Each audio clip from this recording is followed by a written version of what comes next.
Senhor, que está em Josué, capítulo 1, E qual é o louvor? versículo de número 9. Diz assim a poderosa palavra do Senhor: Não te mandei eu? Esforça-te e tem bom ânimo. Não pasmes, nem te espantes, porque o Senhor, o teu Deus, é contigo por onde quer que andares. Queridos irmãos, lá no capítulo de número 4 do livro de Atos dos Apóstolos, capítulo 4, versículo de número 12, diz a palavra do Senhor: Em nenhum outro há salvação pelo qual nós devemos ser salvos, a não ser pelo nome de Jesus. Nós sabemos muito bem disso. Logo a seguir, nesta ocasião, os discípulos Pedro e João estavam sendo questionados porque havia acontecido ali um grande e extraordinário milagre no capítulo 3, que é a cura do aleijado na porta do templo chamado Formosa. E aquela cura trouxe muitos problemas, aquela cura trouxe uma forte perseguição a Pedro e João, onde então eles foram presos, interrogados e pressionados a não falar mais do nome de Jesus, porque aquele aleijado levantou pelo poder do nome de Jesus, e Pedro e João ainda ratificam de Jesus o Nazareno, trazendo aí todo um conceito de Cristo, um conceito da obra do Senhor, um conceito daquilo que Deus é capaz de fazer através dos seus obreiros, dos verdadeiros homens e mulheres de Deus, que fazem parte do conceito Bíblia Sagrada, do conceito Evangelho do Senhor e do conceito de Jesus Cristo. Aleluia! Dentro deste conceito, o apóstolo Pedro falou, quando ameaçado que não era mais para falar e pregar no nome de Jesus, ele diz: Pedro, importa mais obedecer a Deus do que aos homens. Importa mais obedecer a Deus do que aos homens. Na Bíblia de King James diz a Bíblia que é justo obedecer a Deus ou aos homens. Olhando todo o contexto da história, Pedro e João estavam defendendo os interesses de Deus. Toda vez que você defende os interesses de Deus, Deus sempre estará do seu lado, embora aparentemente você esteja desobedecendo uma autoridade humana. Obedecer a Deus é a coisa mais certa que devemos fazer.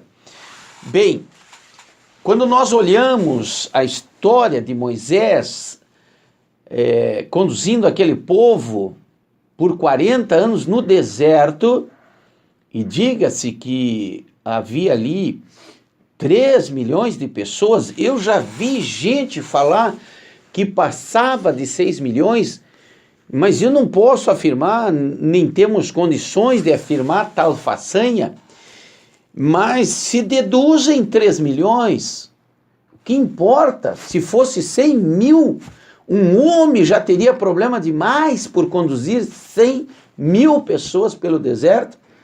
Você imagina milhares de milhares, 1 milhão, 2 milhões, e um só Moisés, e depois Deus orientou ele ali a levantar anciões, e vejo Moisés conduzindo a nação de Israel por aquele deserto, por aquele tempo todo, e Deus dizendo a Moisés: você não entra na terra prometida, porque você pecou lá quando bateu na rocha. Você deveria falar, verbalizar a rocha, e a rocha brotaria água, mas você bateu na rocha. Por causa da sua ansiedade, do seu nervosismo, por causa da sua precipitação, talvez não estivesse num dia bom Moisés, e a Bíblia diz que ele era manso. Mesmo assim, tem horas que o próprio homem não suporta a aflição, a carga. E Deus fala a ele, você não vai entrar lá na terra prometida.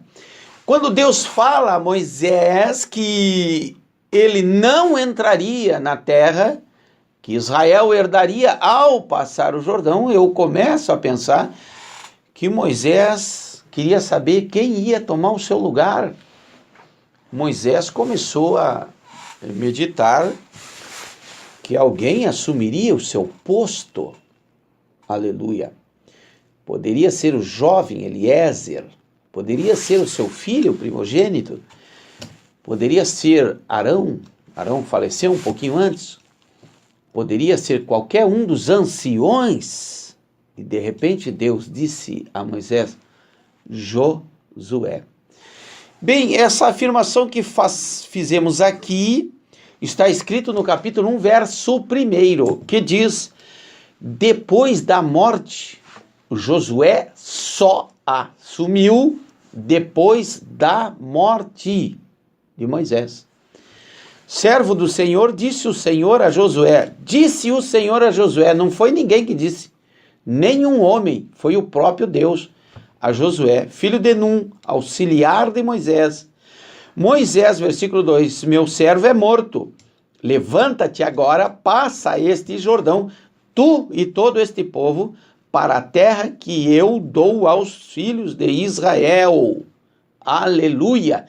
E Deus dera ainda tal autoridade a Josué que disse, aonde pisar a planta do teu pé, não é a planta do ancião, a planta do outro lá, líder da tribo de Judá, do outro líder da tribo de Manassés, de Rúben, nenhum líder, aonde a planta de você, a planta do teu pé, de você, Josué, pisar é seu.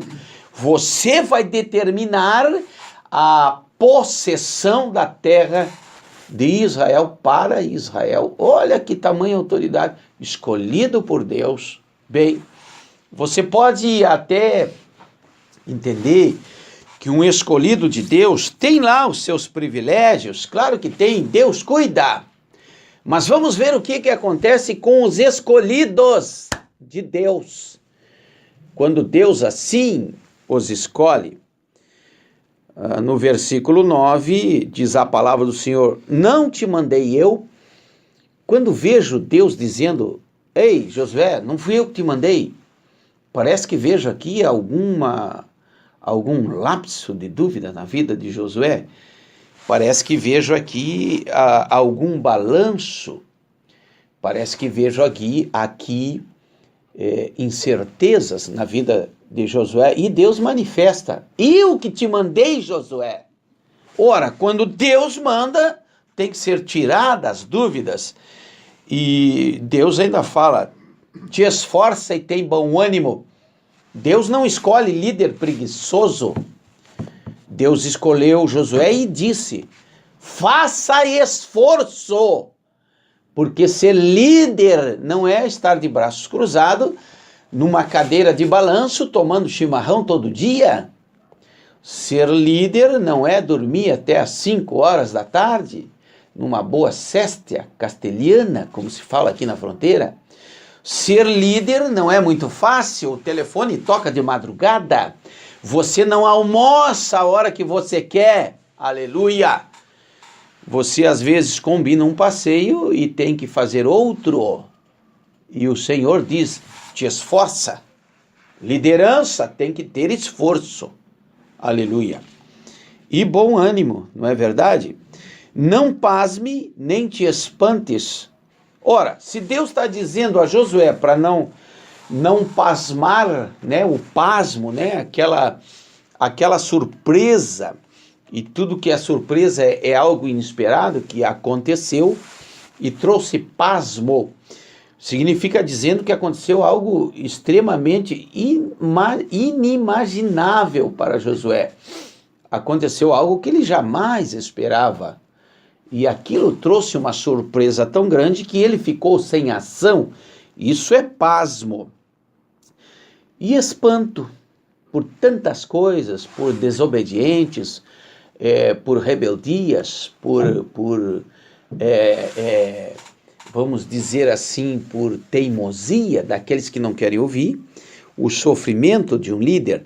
Mas Deus disse a Josué: te esforça, não te espasmes, não te espante, porque o Senhor teu Deus é contigo por onde quer que andares.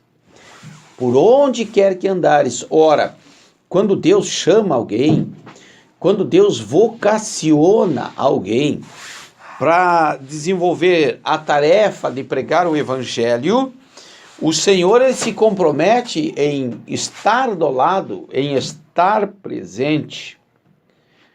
Diz a Bíblia Sagrada que Josué foi o maior conquistador de sua época e morreu ainda numa boa velhice. Depois de muitas batalhas, Josué então descansou nos braços do Senhor. E quero entender que Josué passou por grandes e múltiplas e extraordinárias decepções, o que não fizeram com que ele se tornasse um derrotado. O maior exemplo de crente para nós agora é Josué, onde Deus diz assim: se você andar com fé, acreditar que eu estou contigo, onde você está, eu estou também.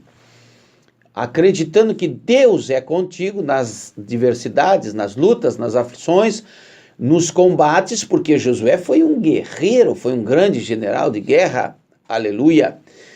E acreditando estar Deus junto com Josué, aonde quer que Josué estivesse, se tornava aí um grande conquistador. Louvado seja o nome do Senhor. Quando é que somos vitoriosos? Como somos vocacionados por Deus, quando fizemos a vontade de Deus, quando somos separados por Deus, quando obedecemos a Deus. Quando obedecemos a Deus, aleluia, pode vir o que vier, o espanto, o espasmo, as guerras, as lutas, a vitória sempre será nossa para a glória do Senhor. Aleluia.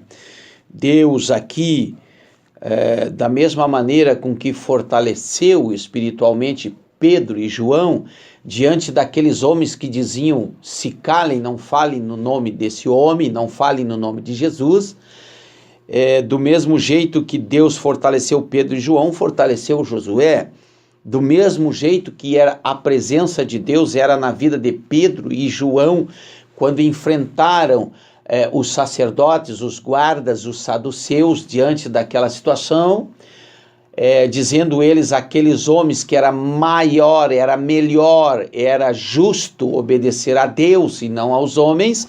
Deus também, com a sua presença divina, estava na vida de Josué.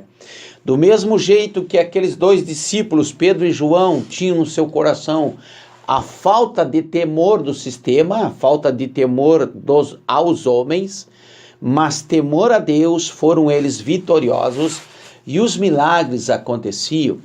Assim também, quando Deus disse a Josué: não temas, eu sou contigo, o Senhor também quer dizer para você que está aí do outro lado, desde que você esteja disposto a obedecer a Deus, mais do que os homens, porque tudo que Deus tem para você são conquistas, em meio a batalhas, a decepções, a pasmos e aflições. Mas uma coisa é certa: se você faz a vontade de Deus, aleluia, se Deus é contigo, a vitória é certa em o nome de Jesus. Aleluia. Receba essa palavra aí, em o nome de Jesus.